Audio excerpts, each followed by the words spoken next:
श्रीमद् भगवद गीता ज्ञान कर्म संन्यास योग नामक चौथा अध्याय। इस अध्याय में टोटली 42 श्लोक हैं। श्लोक 1 से 18वें में सगुण भगवान का प्रभाव और कर्म योग का विषय ये बताया गया। श्लोक 19 से 23 में योगी महात्मा पुरुषों के आचरण और उनकी महिमा इसका वर्णन किया गया है। श्लोक 24 से 32 तक फल सहित पृथक पृथक यज्ञों का कथन किया गया है और श्लोक 33 से 42 तक ज्ञान की महिमा का वर्णन किया गया है। श्लोक 1 से शुरू करते हैं। श्री भगवान बोले, मैंने इस अविनाशी योग को सूर्य को कहा था। सूर्य ने अपने पुत्र वैवस्वत मनु से कहा और मनु ने अपने पुत्र राजा इक्ष्वाकु से कहा। हे परतंप अर्जुन, इस प्रकार परंपरा से प्राप्त हुए इस योग को राज ऋषियों ने जाना, किंतु उसके बाद वह योग बहुत काल तक इस पृथ्वी लोक से लुप्त प्राय हो गया। तू मेरा भक्त है, प्रिय सखा है, इसलिए वही पुरातन योग मैं आज तेरे को बता रहा हूँ, क्योंकि यह बड़ा ही उत्तम रहस्य है, अर्थात गुप्त है और गुप्त रखने योग्य भी है। अर्जुन बोले, आपका जन्म तो अर्वाचीन अभी हाल का है और सूर्य का जन्म बहुत पुराना है, अर्थात कल्प के आदि में हो चुका है। तब मैं इस बात को कैसे समझूं कि आपने ही कल्प के आदि में सूर्य से यह योग कहा था। श्री भगवान बोले, हे परतंप अर्जुन, मेरे और तेरे बहुत से जन्म हो चुके हैं, उन सबको तू नहीं जानता, किंतु मैं जानता हूं। मैं अजन्मा और अविनाशी रूप होते हुए भी, समस्त प्राणियों का ईश्वर होते हुए भी, अपनी प्रकृति को अधीन करके अपनी योग माया से प्रकट होता हूँ।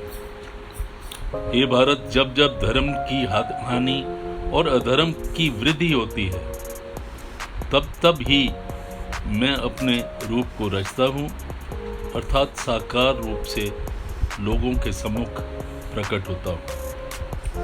साधु पुरुषों का उद्धार करने के लिए और पाप करने वालों का विनाश करने के लिए और धर्म की इच्छा और धर्म की हर तरह से स्थापना करने के लिए मैं युग युग में प्रकट होता हूँ। हे अर्जुन, मेरे जन्म और कर्म दिव्य अर्थात निर्मल और अलौकिक है।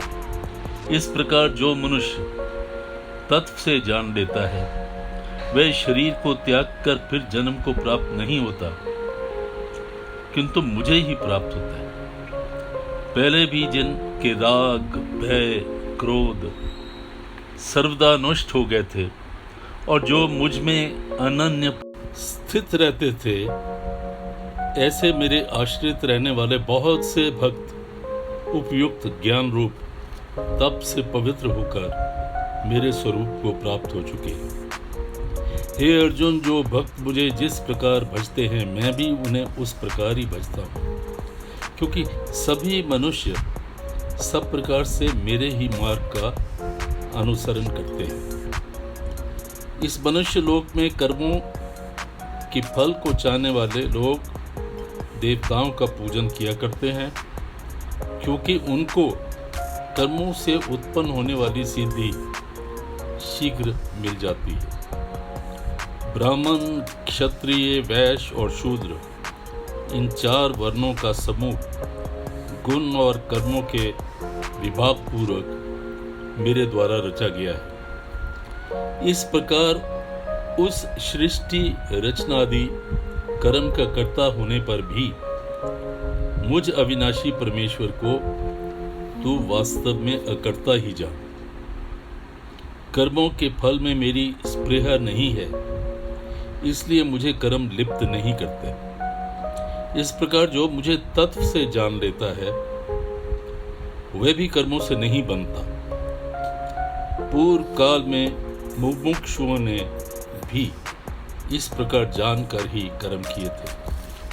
इसलिए तू भी पूर्वजों द्वारा सदा से किए जाने वाले कर्मों को कर। कर्म क्या है और अकर्म क्या है, इस प्रकार का निश्चय करने में बुद्धिमान पुरुष भी मोहित हो जाते हैं। इसलिए वह कर्म तत्व मैं तुझे भली भांति समझा कर कहूँगा, जिसे जानकर तू अशुभ अर्थात कर्म बंधन से मुक्त हो जाएगा। कर्म का स्वरूप भी जानना चाहिए और अकर्म का स्वरूप भी जानना चाहिए तथा विकर्म का स्वरूप भी जानना चाहिए, क्योंकि कर्म की गति गहन है। जो मनुष्य कर्म में अकर्म देखता है और जो अकर्म में कर्म देखता है वह मनुष्यों में बुद्धिमान है और वह योगी समस्त कर्मों को करने वाला है। जिसके संपूर्ण शास्त्र सम्मत कर्म बिना कामना और बिना संकल्प के होते हैं तथा जिसमें समस्त कर्म ज्ञान रूप अग्नि के द्वारा भस्म हो चुके हैं, उस महापुरुष को ज्ञानी जन भी पंडित कहते हैं। जो पुरुष समस्त कर्मों में और उनके फल में आसक्ति का सर्वदा त्याग करके संसार के आश्रय रहित होकर और परमात्मा में नित्य निरत और तृप्त रहता है, वह कर्मों में भली भांति बरतता हुआ भी वास्तव में कुछ नहीं करता। जिसका अंतःकरण और इंद्रियों सहित शरीर जीता हुआ है और जिसने समस्त भोगों की सामग्री का परित्याग कर दिया है, ऐसा आशा रहित पुरुष केवल शरीर संबंधी कर्म करता हुआ भी पापों को नहीं प्राप्त होता। जो बिना इच्छा के ही अपने आप प्राप्त हुए पदार्थ में सदा संतुष्ट रहता है, जिसमें ईर्ष्या का सर्वदा अभाव हो गया है और जो हर्ष शोक आदि द्वंद्वों के से सर्वदा अतीत हो गया है, ऐसा सिद्धि और असिद्धि में सम रहने वाला कर्म योगी कर्म करता हुआ भी उनमें नहीं बंधता।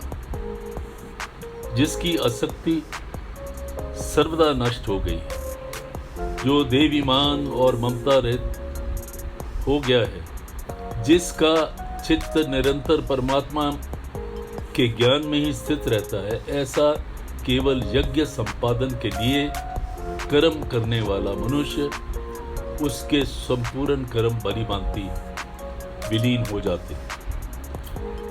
जिस यज्ञ में अर्पण अर्थात स्त्रुवा आदि भी ब्रह्म है और हवन किए जाने योग्य द्रव्य भी ब्रह्म है तथा द्रव्य रूप कर्ता के द्वारा ब्रह्म रूप अग्नि में अद्वित और आहुति देना रूप क्रिया भी ब्रह्म है, उस ब्रह्म कर्म में स्थित रहने वाला योगी और उसके द्वारा प्राप्त किए जाने वाले फल भी ब्रह्म ही होते हैं।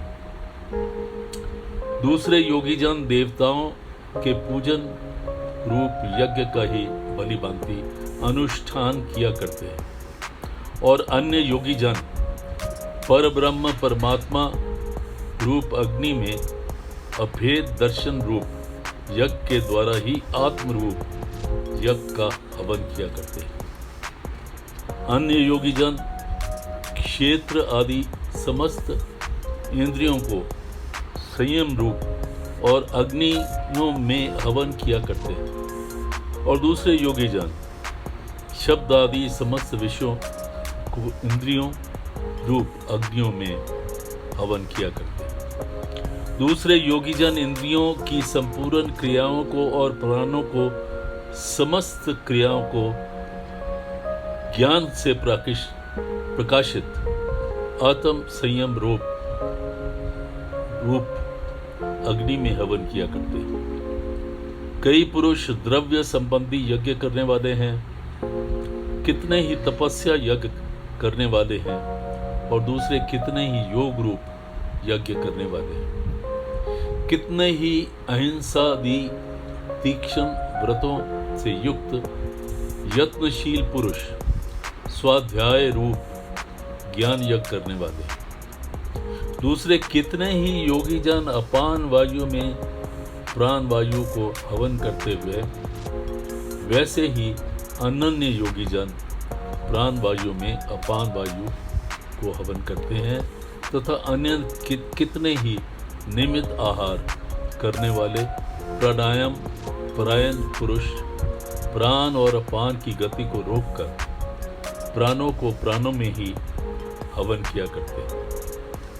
ये सभी साधक यज्ञों द्वारा पापों का नाश कर और उनकी कर देने वाली और यज्ञों को जानने वाली जो शक्ति है वो उनको प्राप्त होती है। हे कुरुश्रेष्ठ अर्जुन, यज्ञ से बचे हुए अमृत का अनुभव करने वाले योगी जन सनातन परब्रह्म परमात्मा को प्राप्त होते हैं और यज्ञ ना करने वाले पुरुषों के लिए तो यह मनुष्य लोक भी सुखदायक नहीं है, फिर परलोक कैसे सुखदायक हो सकता है।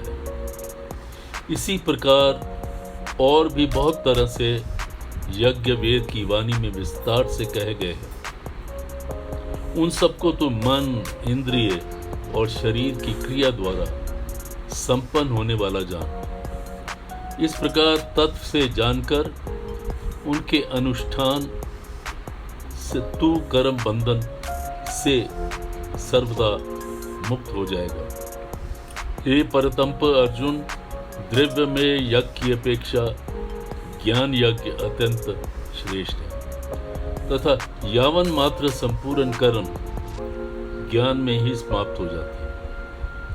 उस ज्ञान को तू तत्वदर्शी ज्ञानियों के पास जाकर समझ, उनको भली भांति दंडवत प्रणाम करने से, उनकी सेवा करने से और कपट छोड़कर सरलता पूर्वक प्रश्न करने से परमात्मा तत्व को भली भांति जानने वाले ज्ञानी महात्मा तुझे उस तत्व ज्ञान का उपदेश करेंगे, जिसको जानकर फिर तू इस प्रकार मोह को नहीं प्राप्त होगा तथा हे अर्जुन, ज्ञान के द्वारा तू संपूर्ण भूतों को निशेष भाव से पहले अपने में और पीछे मुझ सच्चिदानंद परमात्मा में देखेगा। यदि तू अन्य सब पापियों से भी अधिक पाप करने वाला है तो भी तू ज्ञान रूप नौका के द्वारा निसंदेह संपूर्ण पाप रूपी समुद्र से बदी भांति तर जाएगा। क्योंकि हे अर्जुन, जिस प्रकार प्रज्वलित अग्नि ईंधनों को भस्मय कर देती है, वैसे ही ज्ञान रूप अग्नि संपूर्ण कर्मों को भस्म कर देती है। इस संसार में ज्ञान के समान पवित्र करने वाला निसंदेह कुछ भी नहीं है।